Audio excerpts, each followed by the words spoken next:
કચ્છના નાના રણમાં અગરિયાઓ મીઠું પકવે છે. મીઠું પકવવાના સમયે ગાળા દરમિયાન અગરિયાઓએ રણમાં જ વસવાટ કરવો પડે છે. આ સંજોગોમાં તેમના બાળકોને શિક્ષણ પ્રાપ્ત થાય તે માટે મોબાઈલ રણશાળા ચાલે છે. ચાલો મુલાકાત લઈએ આ મોબાઈલ રણશાળાની. કચ્છના નાના રણમાં મીઠું પકવતા અગરિયાઓએ પરિવારો સાથે સ્થળાંતર કરવું પડે છે. આ સ્થિતિમાં તેમના બાળકોનું શિક્ષણ અવરોધાય છે.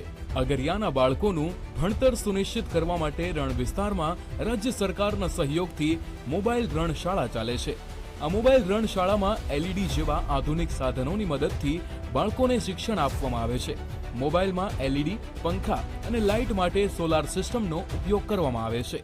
ઘણી બધી શાળાઓ રણમાં ચાલે છે અને એ અંતર્ગત અમે બાળકોને રમાડવાનું કામ કરીએ છીએ. અહીંયા રમતગમતના સાધનો પણ અમારે અવેલેબલ છે. સાથે સાથે અમે LCD ઉપર પણ એમને અભ્યાસ કરાવીએ છીએ.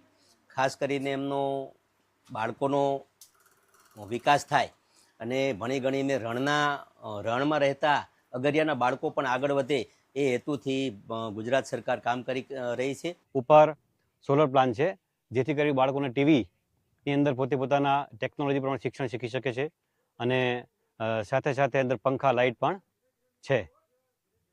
આમ બાળકને પૂરતું પોષણ મળે એટલા માટે ત્યાં આગળ મધ્યાહન ભોજનની વ્યવસ્થા પણ કરવામાં આવેલી છે. ચીકી પણ મળે છે અને અલગ અલગ ફ્લેવરનું દૂધ પણ આપવામાં આવતું હોય.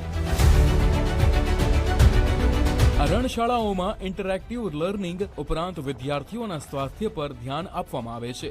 અહીં બાળકોને દરરોજ પૌષ્ટિક ભોજન, ચીકી અને ફ્લેવર્ડ દૂધ આપવામાં આવે છે. જયેશ અને રિંકુ જેવા બાળકો અગાઉ અધવચ્ચે અભ્યાસ છોડી દેતા તે આજે આનંદથી ભણી રહ્યા છે. અહીં કણ મને ભણવાની ખૂબ જ મજા આવે છે ને અહીંયા જેવું ગામમાં ભણીએ એવું અહીંયા જ ભણીએ છીએ.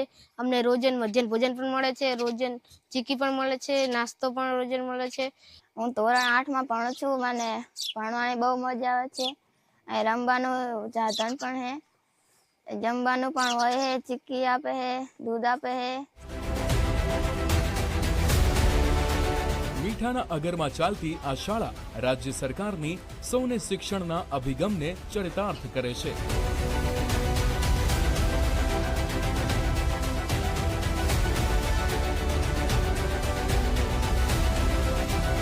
Bureau report, Gujarat first.